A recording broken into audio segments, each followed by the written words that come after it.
What is going on, guys? Welcome to Greggles TV Daily, your source for daily tech news. Make sure you subscribe so you know what's going on in the world of tech. How is everyone doing? I hope you're having a fantastic day. Got one story, two questions. Let's go. Our only story of the day is a heads up. If you're expecting your Samsung Galaxy S23 series phone to arrive on the 13th of February, which is this coming Monday, there's a chance that it may not. Now, this is not affecting everybody. I will admit it's not affecting me. It's not affecting some of my friends that I know that are also getting the phone on the 13th, but it is affecting some of you. Some of you reached out to me. I know one of the big Twitter guys, happened to him too.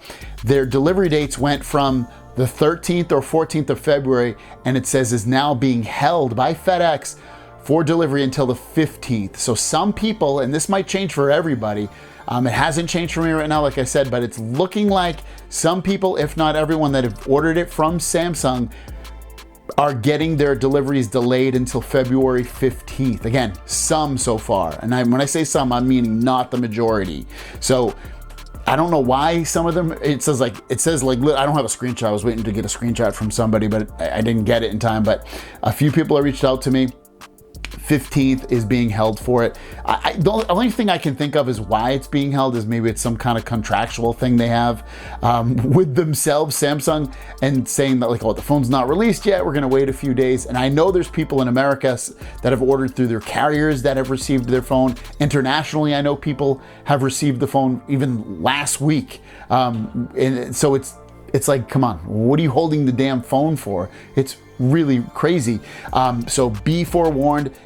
Mine might change too. It wouldn't even surprise me at this point. But right now, a lot of people still says February 13th that ordered directly from Samsung. But then there are some that say it's being held until February 15th for delivery. So keep your eyes peeled. Check the FedEx website, FedEx.com. Create an account if you didn't already. And you can check your advanced shipment tracking and look at regular tracking for any packages you have coming from FedEx so you can keep a hold of what's going on. Mine's just left Texas. It doesn't say where it is right now, but it says it left Texas last night.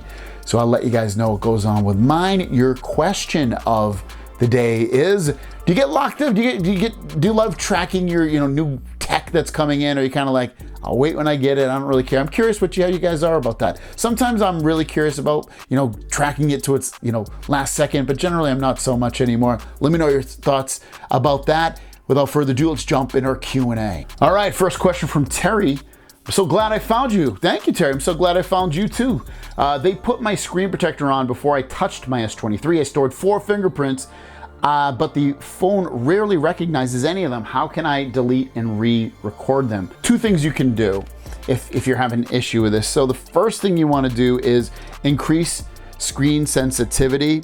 So go into your settings on your Galaxy phone, then go into display, and then you're gonna see touch sensitivity in here. So look for that. Let's see, where is it? Touch, oh, there it is, touch sensitivity. Increase the touch sensitivity of the screen for use with screen protector. So turn that on, make sure that's on. The next thing you wanna do is go back and you can delete your fingerprints. So what you wanna do is, again, be in settings, and then you wanna go into where it says security and privacy, tap on, scroll down a little bit, go to biometrics, tap on fingerprints. It's gonna ask for your code, put your code in. And then where you have your fingerprints here, you can delete them or add them, whatever you wanna do. If you wanna delete them, just tap on the fingerprint where it says like fingerprint 1, 2, or 3, or 4, and then you'll see remove at the top. You can remove it from there, and then you can go back in and add the fingerprint. So that's how you do it.